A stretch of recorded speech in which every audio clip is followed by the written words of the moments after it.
श्री स्वामी समर्थ. नमस्कार मंडळी, कशा आहात सगळे? मजेत ना? आशा करते की तुम्ही सगळे आनंदात असाल.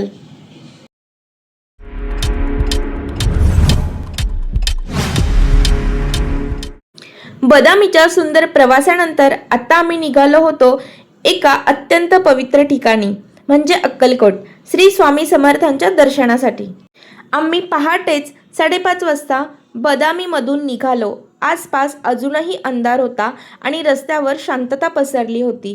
थोड्याच वेळात आकाशातून सूर्याच्या पहिल्या किरणांनी सोनेरी रंग पसरायला सुरुवात केली आणि आमचा प्रवास अजूनच सुंदर वाटू लागला. 3 तासाच्या प्रवासानंतर थोडासा ब्रेक घेतला, थोडासा नाश्ताही केला आणि पुढच्या प्रवासाला लागलो. साधारण 6 तासाच्या प्रवासानंतर आम्ही पोहोचलो अक्कलकोट इथे, श्री स्वामी समर्थांच्या पवित्र भूमी इथे. तिकडे पोहोचताच मनाला एक वेगळीच शांतता मिळाली आणि आम्ही फ्रेश झालो आणि थेट स्वामी समर्थांच्या दर्शनासाठी मंदिराकडे निघालो.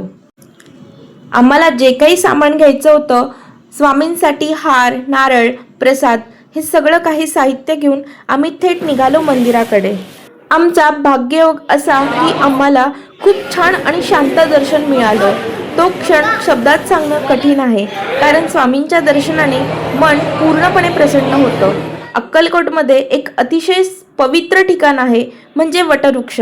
असं मानलं जातं की स्वामी समर्थ अनेक वेळा या वटवृक्षाखाली बसून भक्तांना मार्गदर्शन करत असत. अजूनही हजारो भक्त या वटवृक्षाखाली प्रदक्षिणा घालतात आणि श्रद्धेने प्रार्थनाही करतात. यानंतर आम्ही गेलो चोळप्पा महाराजांच्या घरी. चोळप्पा हे स्वामी समर्थांचे अतिशय निष्ठावंत भक्त होते आणि स्वामी समर्थ अनेक वर्ष त्यांच्या घरीच राहत होते.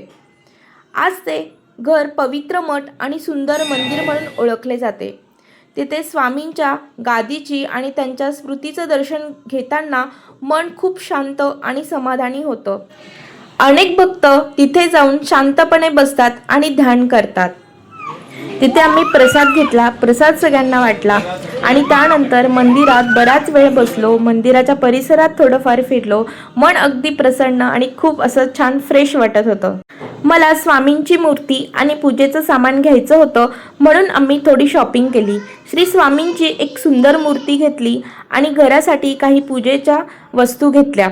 दर्शन आणि शॉपिंग झाल्यावर आम्हाला खूप भूक लागली होती, म्हणून जवळच एका साध्या हॉटेलमध्ये जाऊन आम्ही साधा चविष्ट असा नाश्ता केला.